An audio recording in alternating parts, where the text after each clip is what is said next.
আসসালামু আলাইকুম সুপ্রিয় এইচএসসি 25 ব্যাচের শিক্ষার্থীবৃন্দ, তোমরা যারা 26শে জুন থেকে এইচএসসি পরীক্ষা শুরু করতে যাচ্ছ, জীবনের অন্যতম ইম্প্যাক্টফুল একটা পরীক্ষা। এইটা তোমার হচ্ছে অ্যাডমিশন টেস্ট থেকে শুরু করে অনেক বেশি ইম্প্যাক্টফুল একটা পরীক্ষা এবং বোর্ড সিস্টেমে এইটাই তোমার লাস্ট পরীক্ষা হইতে যাচ্ছে। ঠিক আছে, এইচএসসি পরীক্ষায় কিন্তু তুমি আসলে জানো না তোমার খাতা কে দেখবে বা প্রশ্ন কেমন হইতে পারে। পরবর্তীতে বিশ্ববিদ্যালয় জীবনে কিন্তু যেই টিচার তোমার ক্লাস নেবে উনিই প্রশ্ন করবে, উনিই তোমার খাতা দেখবে, তখন এত বেশি মেন্টাল প্রেশার আসলে কাজ করে না। কিন্তু বোর্ড পরীক্ষায় কিন্তু একটা বড় মেন্টাল প্রেশার থাকে। তো এইখানে এ প্লাস পাওয়ার ক্ষেত্রে সব থেকে আমি মনে করি যে বাংলা আর ইংরেজি সায়েন্সের সাবজেক্টগুলোর চাইতেও এই দুইটা সাবজেক্টে এ প্লাস পাওয়া একটু কঠিন। তা আমার নিজেরও সবগুলা সাবজেক্টে এ প্লাস ছিল এসএসসিতে, শুধু বাংলাতে 156, দুইটা মিলে ইংরেজিতে 156। ইংরেজি ফার্স্ট পেপারে 80 পাইছিলাম, কিন্তু সেকেন্ড পেপারে আমার হচ্ছে 76 আসছিল, 76। আর বাংলাতে হচ্ছে দুইটা মিলে 156, কোনটাতে কত ছিল আমার মনে নাই আসলে এক্স্যাক্টলি।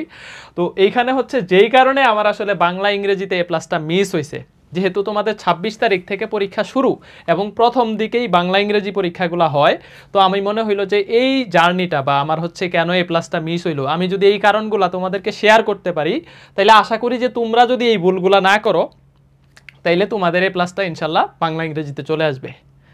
স্পেশালি যারা এইচএসসি 24, 23, 22 বা আমাদের যারা এক্স স্টুডেন্ট আছে, তোমরাও কাইন্ডলি যদি ভিডিওটা দেখো জুনিয়রদেরকে একটু শেয়ার করে দিও ভিডিওটা, যাতে হচ্ছে তারা উপকৃত হয়।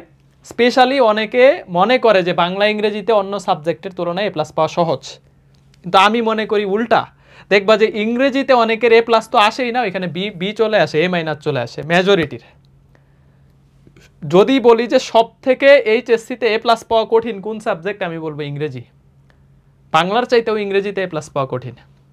ঠিক আছে, বাকি সায়েন্সের যেমন আইসিটি বা সায়েন্সের যেই সাবজেক্টগুলো ফিজিক্স, কেমিস্ট্রি, ম্যাথ, বায়োলজি, যেখানে তোমার একটা কিন্তু প্র্যাকটিক্যাল ব্যাকআপ থাকে বা হচ্ছে তোমার ওইখানে মোটামুটি এমসিকিউ ভালো দিতে পারলে, যে 25টার মধ্যে 23-24টা পারা গেলে বা মানে রিটেনটা ভালো করলে পরবর্তীতে ব্যাকআপ কিন্তু তোমার হচ্ছে প্র্যাকটিক্যাল দিয়েও দেওয়া যায়, 3টা স্টেপ।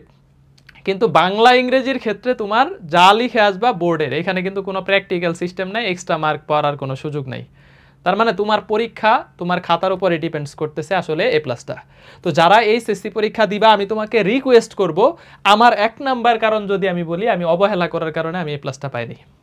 1 নাম্বার কারণ, আমার আরও বেশ কিছু কারণ আছে, আমি ভিডিওতে তোমাকে ক্লিয়ার করব কেন বাংলা ইংরেজিতে বেশিরভাগ শিক্ষার্থীর এ প্লাস কাটে, স্পেশালি এইচএসসিতে। ঠিক আছে, 1 নাম্বার হচ্ছে অবহেলা, যে বাংলা ইংরেজি এত মানে অনেকে পাত্তা দেয় না বা একদম শুরুর দিকের পরীক্ষা থাকে, তো যেই কারণে মানে ওই রকম সিরিয়াসনেসটা আসলে আসে না। তো আমার 1 নাম্বার কাজ ছিল যে বাংলাতে আর এ প্লাস পাবোই পাবো, ইজি সাবজেক্ট লিখে আসলে এ প্লাস একদম ধুমধাম খাতা ভরে দিয়ে আসবো। কিন্তু সমস্যাটা হয়, আমি যদি একদম পয়েন্ট করে বাংলার কথা বলি, বাংলা প্রথম পত্রে আমার এমসিকিউটা খুবই খারাপ হয়ে গেছিল। তো এই যে এমসিকিউতে তোমার যে একটা মার্কস থাকে, বাংলাতে এ প্লাস পাওয়ার জন্য এই এমসিকিউ এর যে মার্কসটা, বহু নির্বাচনী মার্কসটা, এটা খুবই গুরুত্বপূর্ণ। ঠিক আছে, আমার স্পেশালি এমসিকিউ এর জন্য আমার এ প্লাসটা হচ্ছে, এখানে আমি অনেকগুলা ভুল করছিলাম। স্পেশালি কিছু প্রশ্ন একটু ট্রিকি টাইপের থাকে, একটু এই প্রশ্নগুলা উদ্দীপক টাইপের কিছু প্রশ্ন থাকে, যেটা এখানে কি প্রকাশ করছে, কি ধরনের মূল ভাব এখানে প্রকাশিত হয়েছে, এই টাইপের প্রশ্নগুলা ভুল করে আসছিলাম।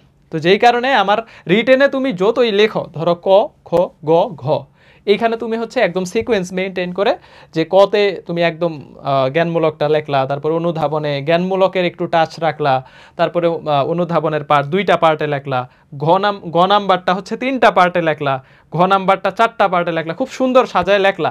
কিন্তু এখানে আসলে ডিপেন্ডস করে রিটেনের খাতার মার্কসটা তুমি কত গুছায় লেখছো, বা টিচারের আসলে হচ্ছে এখানে ধরো একটা প্রশ্নের অ্যান্সার, সব প্রশ্ন কিন্তু হুবহু বোর্ড প্রশ্ন ওইভাবে পড়ে দেখে না টিচাররা, কিছু অ্যান্সার দেখলেই প্রথম দিকের সৃজনশীলগুলো ভালো করে অ্যান্সার করার চেষ্টা করবা। আবার অনেকে আছে যে প্রথমে একদম পুরা টাইম নিয়ে, আমি এই কাজটা আমারও ভুল হয়েছে, আমার আরেকটা মেজর ভুল হয়েছে যে আমি প্রথম 2-3টা সৃজনশীল লিখতেই মানে এত বেশি টাইম নিয়ে ফেলছি যে পরবর্তী সৃজনশীলগুলো আমার খারাপ হয়ে গেছে। প্রথমগুলো যদি আমি একদম গুছায় সাজায় লিখছি, দেখি টাইম শেষ, পরবর্তী 2-3টা সৃজনশীল লিখতে আমি টাইম পাইনি।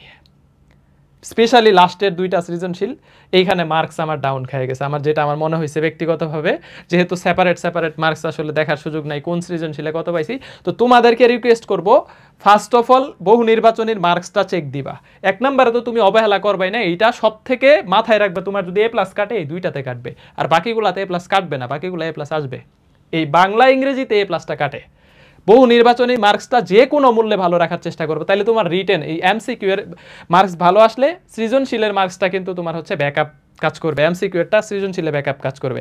তো সৃজনশীল যখন লেখবা, বিশেষ করে বাংলা প্রথম পত্রে মার্কস কম আসে, দ্বিতীয় পত্রে দেখবা যে হচ্ছে তোমার নিয়মগুলা বা যেই ইয়াগুলো আসে, বাক্য গঠন, সত্যবিধান নতবিধান, বা হচ্ছে তোমার যেই টাইপসের 5 মার্কের প্রশ্নগুলো আসে, বা তোমার হচ্ছে রচনা ভাব সম্প্রসারণ, এইখানে কিন্তু বাংলা দ্বিতীয় পত্রের বেশ কিছু জায়গা থাকে, যেমন 5-এ 5 পাওয়ার মতো, 5-এ 5 লিখলে 5-এ 5 পাবা। কিন্তু এই প্রথম পত্রের মার্কস কর্তন করার জায়গা আছে স্পেশালি সৃজনশীল। এই কারণে সৃজনশীল তুমি একদম 6টা বা 7টা সৃজনশীল, তোমাদের কয়টা মনে হয় 6টা, তো এই ক্ষেত্রে কিন্তু তোমরা একদম সিকোয়েন্স মেনটেন করে, যে প্রথম সৃজনশীলটাও যেরকম হয়েছে লাস্ট সৃজনশীলটাও যাতে একই স্ট্যান্ডার্ড মেনটেন করে লিখতে পারো, এটা খুবই গুরুত্বপূর্ণ। তা আমি ব্যক্তিগতভাবে ফেস করছি ভাই, আমি প্রথম 2টা সৃজনশীল এত বেশি টাইম নিয়ে ফেলছি, অনেক মাধুর্য মিশায় লিখছি, লাস্টে যায় আমি হচ্ছে লাস্টের 2টা সৃজনশীলে একদম দেখা গেছে যে হচ্ছে বোঝাই যাইতেছে যে সৃজনশীলের মান ঠিক নাই। তো ওইখানে টিচার যদি চোখের দৃষ্টিতে দেখেও তারপরে দেখবে না উনি মার্কস ওইভাবেই দিবে। ধরো 10-এর মধ্যে 6 দিয়ে দিল লাস্টের 2টাতে, তখন কি করবা? রিকোয়েস্ট আমার খুবই, মানে 25 ব্যাচের প্রতি রিকোয়েস্ট থাকলো, যারা সৃজনশীল লিখবা 6টা 7টা সৃজনশীল যে কয়টাই থাকে তোমাদের, তো এইটা হচ্ছে একদম একই স্ট্যান্ডার্ড মেনটেন করে লিখবা, ঠিক আছে? আর দ্বিতীয় পত্রতে ওইরকম সমস্যা হবে না। দ্বিতীয় পত্র রচনা লেখার ক্ষেত্রে মানে ওই প্যারাগুলা বেশি করে লেখার চেষ্টা করবা, যে পয়েন্টগুলা তুমি হচ্ছে যত বেশি পয়েন্ট সুন্দর করে, তুমি একটা পয়েন্ট অল্প লিখো, বাট একটা যত বেশি একটা পয়েন্ট তুলে ধরতে পারবা, টিচার এটাই দেখে রচনার মার্কসটা। স্পেশালি রচনাতে যেহেতু একটা বড় মার্কস থাকে, তো এই রচনার মধ্যে তুমি হচ্ছে মানে প্যারা যেটাকে বলো, সুন্দর করে তুমি প্যারাটা মানে জাস্ট মূল ভাবটা, একটা প্যারা লিখছো, ওই প্যারার মূল ভাবটা যদি বুঝাইতে পারো, যত বেশি পয়েন্ট লিখতে পারবা, আমার মনে হয় যে রচনার মার্কসটা তত বেশি ইমপ্রুভ হবে। এই জায়গায় তোমার বিশেষ করে বাংলা দ্বিতীয় পত্র আর 5 মার্কের যে প্রশ্নগুলো, এখানে তোমার হচ্ছে 5-এ 5ই দিবে, তুমি যদি লিখতে পারো 5-এ 5 পাবো, ওই জায়গায় মার্কস হারায়ও না। আর রচনার জন্য একটা ভালো টাইম নিয়ে রচনাটা লিখবা, এবং এই রচনায় যেহেতু একটা ভালো মার্কস থাকে 20 মনে হয় তোমাদের এখন, তো এই মার্কসটা কিন্তু একদম যত পয়েন্ট করে সুন্দরভাবে সাজায় লিখতে পারো, ঠিক আছে? স্ট্যান্ডার্ড মেনটেন করবা, যে ভাই একটা সময় প্রথম দিকে একদম ধুমধাম অনেক সময় নিয়ে ফেলতেছো, বাংলা পরীক্ষায় সময় পাওয়া খুবই কঠিন হয়ে যায়। এই সময়টাই আমার হচ্ছে মেইনলি কাল হয়ে দাঁড়াইছে A+ না আসার ক্ষেত্রে। 4 মার্কসের জন্য A+ আসে নাই, তুমি চিন্তা করো। আমার কাছে মনে হয়েছে ওই যে 6-এর জায়গায় যদি 8 করে পাইতাম, তুমি চিন্তা করো যে 2টা সৃজনশীলে ধরো আমাকে 6-6 12 দিছে, ওইখানে যদি 8-8 16 দেয়, 4 মার্কস কিন্তু হয়ে যায় A+ পাওয়ার জন্য। তুমি দেখছো যে A+টা কাটার জন্য মানে স্পেশালি এই 1-2 মার্কস অনেক বেশি ইম্পর্টেন্ট। কাইন্ডলি রিকোয়েস্ট থাকলো, যারা এইচএসসি 25 ব্যাচ এইচএসসি পরীক্ষা দিবা, সৃজনশীল MCQ ব্যালেন্স করে, এবং অবশ্যই MCQ মার্কসটা বেশি রাখবা, অবহেলা করবা না যে এইটা বাংলা এমনি A+ পাবো। স্পেশালি প্রথম পত্রে A+ মানে কাটার সম্ভাবনা বেশি থাকে।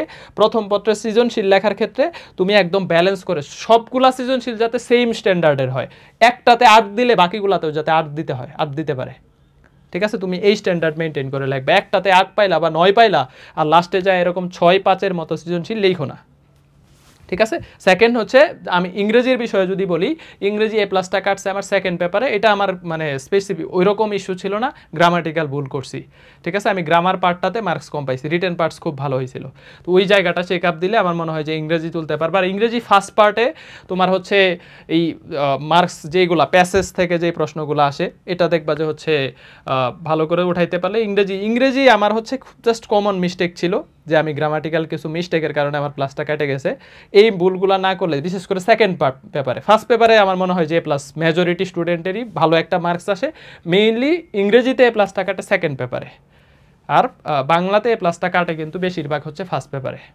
তো 2টা কাইন্ডলি আমার ব্যক্তিগত আমার এটা হয়েছে, যে কারণে আমি তোমাদের সাথে শেয়ার করলাম। এইচএসসি 25 ব্যাচে যারা আছো এই গাইডলাইনটুকু ফলো করো, তাহলে বাংলাতে আমি যদি হচ্ছে তোমাকে একদম বলে দেই যে বাংলার ক্ষেত্রে কি কি বিষয় ফলো করবা। 1 নাম্বার, তোমার বহু নির্বাচনী মার্কসটা এনশিওর করবা, যে এখানে যাতে একটা ভালো মার্কস, সর্বোচ্চ 1-2টা যাতে ভুল হয়, বা এর বেশি যাতে হচ্ছে কাটা না যায়, ঠিক আছে? যদি সৃজনশীল যখন লেখা শুরু করবা একদম টাইম নিয়ে, মানে একদম একই স্ট্যান্ডার্ড মেইনটেইন করে সৃজনশীলগুলো লিখবা। একটাতে 8 পাইছো মানে লাস্টের প্রশ্নতেও 8 পাবা, এরকম স্ট্যান্ডার্ড লিখবা।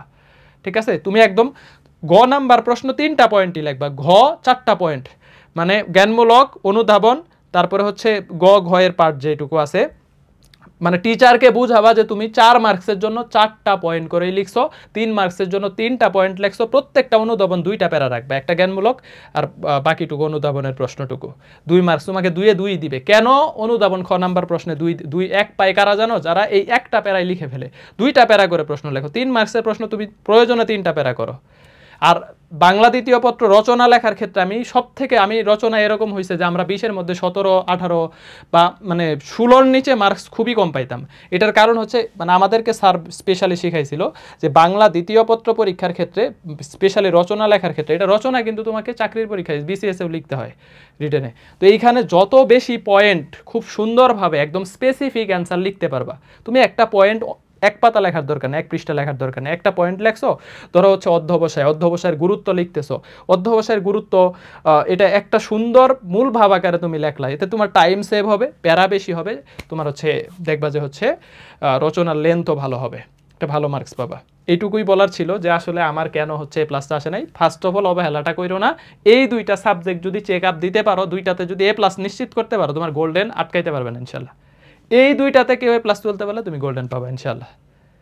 আল্লাহ হাফেজ, ভালো থাকো ইনশাল্লাহ। আমি তোমাদেরকে মানে আমার ব্যক্তিগত হচ্ছে এক্সপেরিয়েন্স থেকে যতটুকু পারি, আমি যদিও বাংলা ইংরেজি পড়াই না, তো আমার জায়গা থেকে আমি একাডেমিক্সও পড়াই না, বাট তোমাদেরকে মানে এইচএসসি তো আমরা ফেস করছি, আমার নিজেরও এ প্লাস আসছিল, আমার শুধু এই 2টাতে এ প্লাস আসে নাই, বাকি সবগুলাতে এ প্লাস ছিল এবং ভালো মার্কস। তো আমি নিজের ব্যক্তিগত লাইফ থেকে আমার সবগুলা, মানে আমার জেএসসিতে সবগুলা সাবজেক্টে এ প্লাস, এসএসসিতে শুধু বায়োলজিতে এ প্লাস পাই নাই, সবগুলো এ প্লাস, ইন্টারমিডিয়েটে শুধু এই 2টাতে এ প্লাস পাই নাই, বাকি সবগুলো এ প্লাস। তো এইটা যেহেতু একাডেমিক্সে আমাদের হচ্ছে মোটামুটি হচ্ছে একটা অভিজ্ঞতা আছে, এই অভিজ্ঞতা থেকে তোমাদেরকে যতটুকু গাইড করতে পারি ইনশাল্লাহ গাইড করার চেষ্টা করব। তো 25 ব্যাচের জন্য অনেক অনেক শুভকামনা। এই ভিডিওটা যদি ভালো লাগে থাকে কাইন্ডলি ফ্রেন্ড সার্কেলের সাথে শেয়ার করো, যেই মোট পয়েন্টগুলো আমি তোমাকে বোঝানোর চেষ্টা করছি, আশা করি বুঝতে পারছো। আল্লাহ হাফেজ।